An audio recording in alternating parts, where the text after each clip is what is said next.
Malaysia আইসা পড়ছি, কাজ করবো।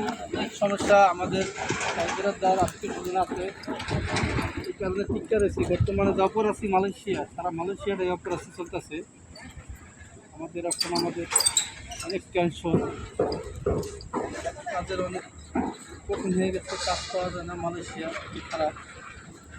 ভাই যারা মালয়েশিয়া আসবো যারা আসলো ভাই, তাকে নিয়ে কিছু বলেন, মানে যারা আসলো তারা এখন নীরব, অনেক পরিস্থিতি খারাপ। মালয়েশিয়া 4 লাখ টাকা দা ভাই অবৈধ আসবে মালয়েশিয়াটা। কাজ কাম আছে না আছে, অনেক কঠিন, কাজকর্ম পাওয়া যায় না অবৈধ লোকে, কাগজপাতি না থাকলে আইসেন না। 40,000 রিঙ্গিত বর্তমানে বসের জরিমানা। এই কারণে অবৈধ লোক কোনো বসে নিতে পারতেছে না। আইসেন না মালয়েশিয়া। না ভাই, মা কোথায় দোয়া আছে, আপনারা আইসেন না, দেশে কর্ম করে খান। ভালো আছেন? ভালো আছেন, অনেক ভালো আছেন ভাই।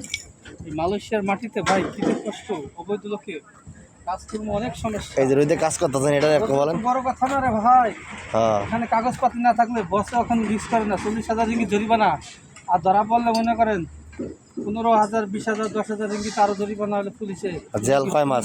জেল কয় মাস? জেল আমার 6 মাস, জেল 6 মাস না দিতে হলে আমি জরিমানা না দিতে আরো 6 ভাই মাস। মালয়েশিয়া অবশ্যই বুঝাই না আইসেন, আমরা আইসা পড়ছি।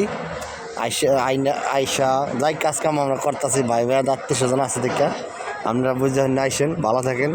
আমাদের ভিডিওটা যারা দেখতেছেন টিকটক, ফেসবুক, ইউটিউবে সবাই লাইক কমেন্ট শেয়ার করে দিন। সবাই এটাই জানাই, সবাই ভালো থাকেন। আল্লাহ হাফেজ।